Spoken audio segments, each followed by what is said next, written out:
Well, hi, everybody, and thanks for joining us. I'm Robin Carnahan, the administrator of the General Services Administration. I'm joined today by Dr. Maria Rosario Jackson, the head of the National Endowment for the Arts. Thank you so much for being with us at GSA today. We're here to talk about our art program at GSA. It turns out we own hundreds of pieces, thousands of pieces of public art, and we're really excited to team up with NEA to figure out how to spread the word even more to more artists around the country so that they can be part of this public art program. So welcome, and I'd love you to tell us just a little bit more about NEA. Thank you so much for having me, Administrator Carnahan. Delighted to be here. And the National Endowment for the Arts started over 50 years ago. It was started by Congress, and our charge is to make the arts available to all Americans. We're a funder, we're a grant maker, but we're also a national resource to help communities across the country bolster arts, culture, and design in their communities.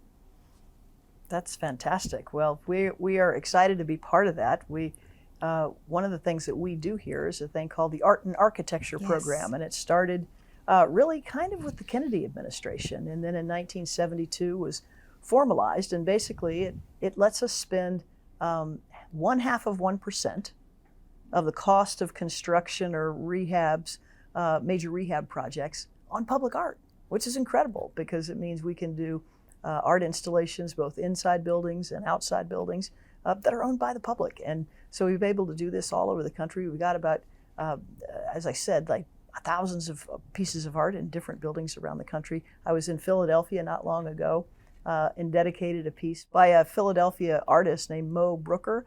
It was fantastic, and it really was vibrant and huge and made a big difference in this public building. Tell me tell me a little bit about your experience with public art, and do you have any favorites? Well, my background is actually in urban planning, and I've been working at the intersection of arts and urban planning for decades.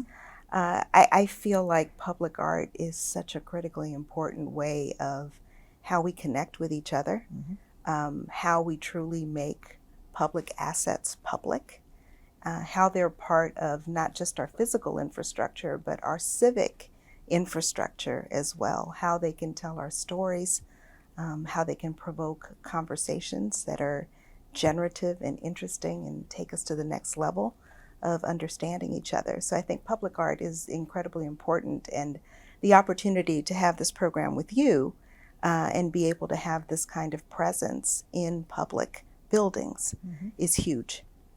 Yeah, so we're just eager to figure out how to broaden the net, right? And that's why the collaboration with NEA is so important for us, is to really reach out to artists who might not know about this program. I have friends back home in Missouri who are artists, and when I mention this to them, they know nothing about it. So one of the things we're really encouraging people to do is sign up for the artist registry. It's the way that we know who the artists are, and we can then reach out to them when there are projects in their communities. I was out recently in Toledo, and there's a new courthouse construction that's going on, and it was really fun to have one of the judges who's in charge of overseeing the project there show me the mock-ups that the artists had provided to them, and they're getting community feedback on that. And so it's good to be able to have folks in the community come together and think about what would be meaningful for them. I was down in Texas not long ago at another courthouse where local artists, again, were given an opportunity to have these giant, big public installations. Yeah. And I know it means a lot for their careers, so we're eager to do more of that. It's meaningful in so many ways, in addition to being significant to artists' careers. The beauty of public art is that so often it's not just the thing at the end, the thing that gets installed, or the thing that for years people come to revisit, which of course is important. But what's also important, I think, as you're pointing out, is the process. And how often artists that are working in the public art realm really are engaged with community, and they're influenced, informed. They really are delivering something through a co-creative process at times that makes what turns out to be the art piece so much more significant and valuable and meaningful. Yeah, I asked about the piece in Philadelphia because it just fits so nicely. The building is right next to where the Constitution was written, and it has lots of meaning. The Liberty Bell is right there, and to be able to understand how the community decided on that piece of art, that they had folks from local universities and arts institutions and groups be on the selection committee, and so you're right. It's just a great collaboration with the community. I'm interested, to just get your thoughts on how do we really reach these artists? This is not thinking about the business of art is not always what artists are doing. How do we make it easy for them to get involved in this? I'm so grateful that the National Endowment for the Arts has so many relationships with just thousands of arts organizations all over the country. So the ability to have that kind of reach and contact with a broad range of artists from many diverse traditions, to be able to connect with them through the organizations that they may have affiliation with. Of course, the registry that you described, once they get on that registry, opportunities begin to be more available. Using our networks, which include state arts organizations, regional arts organizations, and all kinds of nonprofits, as well as local arts agencies, to get the word out about these opportunities is something we're really excited about. That's great. Are there other federal agencies that you're involved with that do a similar thing? There are other federal agencies that we have collaborations with. Not necessarily the kind of collaboration we have with you, but we do work in the realm of health and community development, arts education.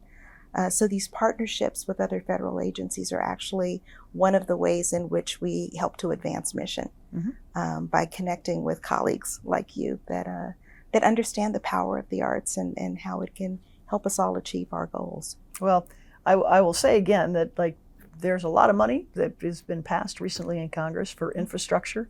Some of that is going to be something we do at GSA. We're focused primarily in that part of the infrastructure bill on land border crossings, so ports of entry, and we'll be investing in upgrading 26 of those on both the northern and southern borders, and we're going to be looking to put art in those projects. So any artists who are interested in that area, don't forget to sign up for the registry. I learned something really funny to me a few years ago. So I learned that we are the keepers of a lot of Peter Mack's psychedelic art that was in border crossings back in the 1970s. So I don't know if we're going to be able to do that again, but it's just to show that, as we wanted to have artists that reflect the times they're living in. And one of the things that's so great about our program is that we focus on living artists, right? So we try to bring them into public art. We've been doing this for 50 years now, so we've got quite a collection. Well, and I'm excited that there will be more to include in your collection, and that there will be representation from artists from all different walks of life, and the ability to have a piece in a public building, and really add one's voice or the voice of a community to that space. It really is contributing to our social fabric, and it's creating a bit of history. That's right. So to have that opportunity, I think, is just a wonderful, wonderful thing to extend to artists who are so important to, I think, all of us reaching our full potential as a nation. Yeah, well, thank you. Thanks for being here with us today. Thank you. And for this collaboration. I'm excited about it. It's not something you get to do every day, and most people don't know that we have one of the biggest art collections in the world right here at the General Services Administration, and it's public art. So if I'm an artist, tell me, what is the next step? What do I need to do? Well, there have been a series of webinars that have been filmed that explain the program, give artists instruction about how to sign up for the registry, say a little bit about the history of our collaboration and of the work at the GSA. And the webinars can be found at our website at the National Endowment for the Arts. Terrific. Well, that's great. So artists, next call to action is go sign up, get yourself on the artist registry, and we'll be sure to let you know what opportunities are coming up. Thanks for joining us.